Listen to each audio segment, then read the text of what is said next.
come to the bold analysis. Why is it that Muran'ga MCAs have defied a meeting by Rigathi?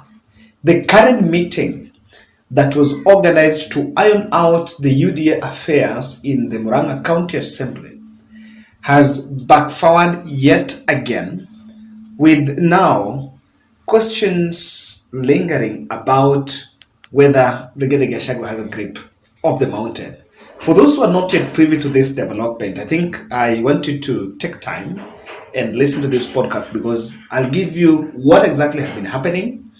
Then we make an interpretation of that. But before we do get more into those details, we are into the final touches of the Neema Orphanage fundraiser. We are doing a 50 bob challenge to support a feeding program in a children's home, in an orphanage in Dagoretti, and we are reaching out to you. This month we decided that we are going to support the vulnerable in the children's home, and so on Sunday, those were in Nairobi, let's meet and let's continue supporting. And I want to say thank you, asanteni sana, for the members of this channel. I have people that have turned up to support that project. I want to say thank you.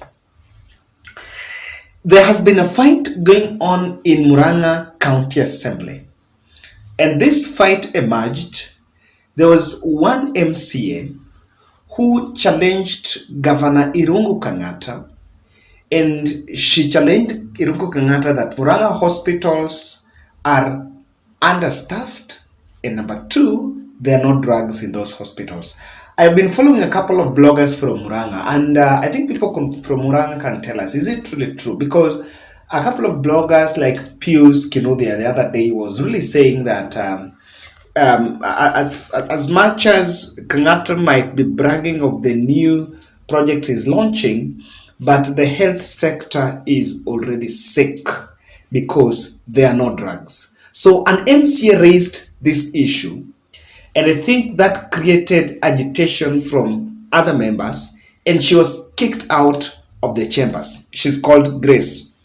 And then Grace reached out to Betty Maina, who is Mama County, the women rep, and Mary Wamaua, a member of parliament from Maragua. And they went there. And if you can see the video watching here, is a video where the women caucus in Nyeri, in Muran'ga, that was nominated, nominated Senator Veronica Maina, who was the UDA SG, before she was stripped off that position to be replaced by Malala, Betty Maina, and Mary Wamaua, who is Maragua member of parliament. So here they went to the assembly, and they actually stormed the assembly in protest, accompanied by Beatrice Elachi, under some umbrella known as Kewopa. They were allegedly defending the woman MCA from it, with Betty Maina giving this stormy speech while in that area. Kwa chama na tunaenda kuambia chama tunataka haki kwa viti, si ndio? Kama mnataka kupiga mtu, muanze na mimi Mama County.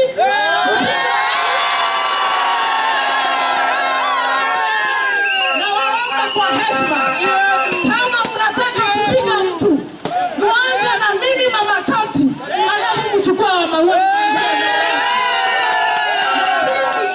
Msipige wananchi. Mimi nataka kuambia kwa uchungu sana, safari ya mwanamke kukuja kwa uongozi imekuwa safari chungu sana.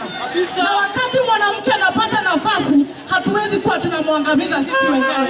Tuna shida na nyinyi. Kwanza tunataka kujua ni kina nani waliwatuma. Tutaongea with everybody in the government to know who sent you, police officers. Mmeshindwa kupigana na bangi nyinyi.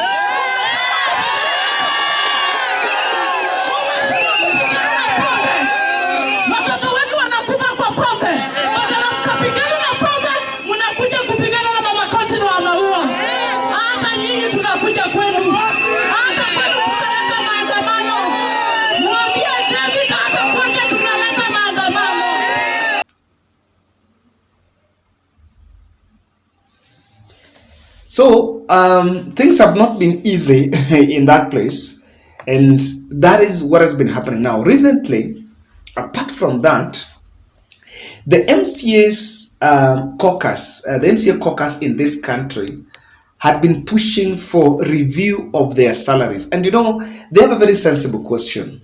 They've been asking, number one, for the county assemblies to be given independence, or rather financial autonomy, just as the National Assembly, so that they can have the capacity to oversight the executive. It's true that if the county assembly is depending on, if the budget to the county assembly is at the mercies of the governor, then the governor is going to pocket the MCAs. And in that effect, I agree with Robert Alai that we may not see full realization or devolution.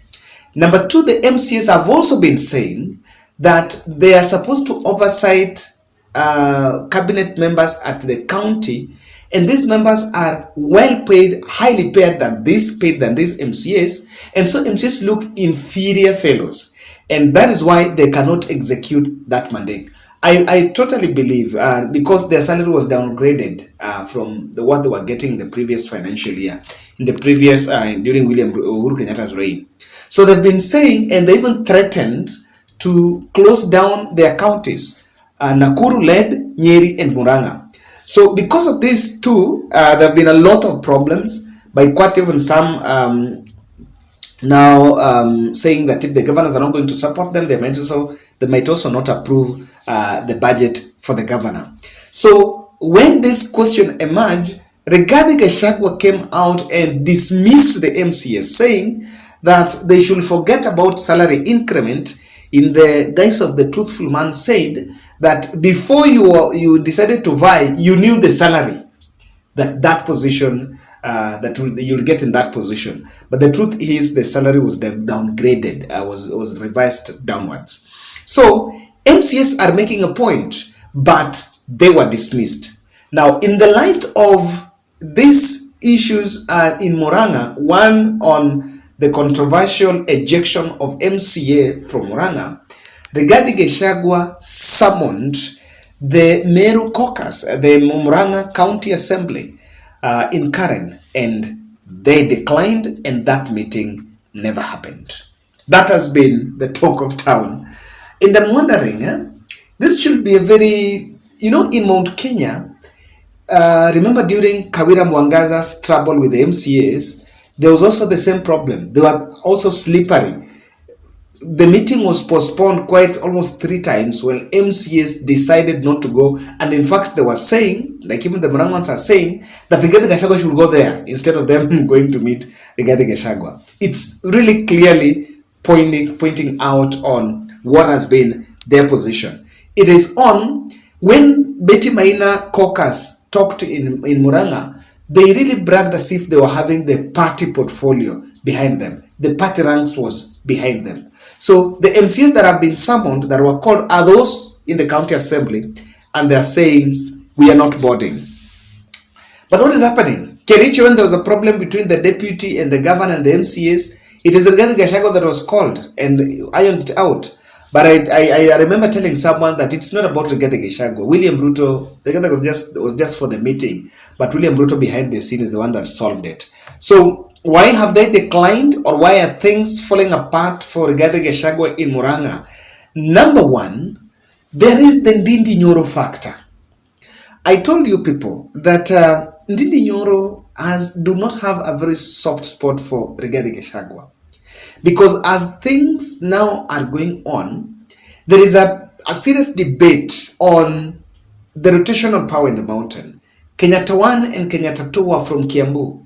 Then Mwai Kibaki was from Nyeri, and Rigathi Gachagua was from Nyeri. So when Nyuto said that next time the mantle should go to Muran'ga, it was not a joke. It was from an informed position.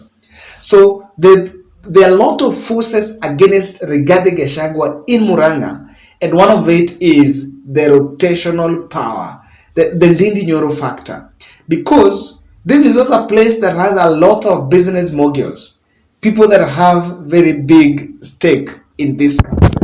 So one of the things that has made Muran'ga slippery is that Ndindi Nyoro factor. Number two, Rigathi could be seen. I think Irungu Kangata is very wary of influence of Rigathi in Murang'a, because the Rigathi Gachagwa's influence would have an effect in his 2027 re-election bid.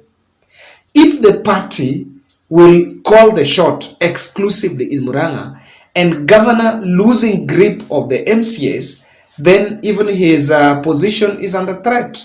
And that is why I also see it's a high possibility that UDA, there are many forces working. Apart from that of Ndindi Nyoro, UDA is also not very comfortable with it. The other aspect here is the dismissal of MCA's caucus on review salary could have angered them. Where should you meet him if you say that do not think about salary increment? But the punchline here is Ruto handlers are suppressing Rigathi Gachagwa's grip in the mountain. Successful trips that Rigathi has made in the mountain are in Nyeri. And is it Nyeri localization? There is a very clear point to make sure that Rigathi is a Nyeri kingpin. So any other influence in these counties of Kiambu, Murang'a, Laikipia, it is not going to be very tenable for him, because clearly that is what is happening. I'm very sure that these MCAs, there is another call that maybe came from State House that make sure you don't go for that meeting. If you will be called, maybe you will be summoned by the party leadership, by the UDA party leadership, because that seemed to be a party problem that should be addressed at the party level, but Rigathi Gachagua intervened. So those MCAs from Murang'a declined. I want to get a very good feedback from people from Murang'a, especially on your ground side. Is this issue, what is the whole problem about Grace?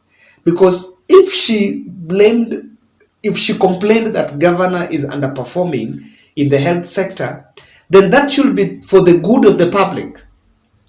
But why exactly is she being fished out of the assembly? Because she was hunted out, actually like ejected by the members of, and I know some standing orders. And after that, it's like she's to go for some sort of by-election coming, and the discussion is going on. So what exactly is happening? If you follow Murang'a, it will be keen to see how things will actually fall out. Thank you.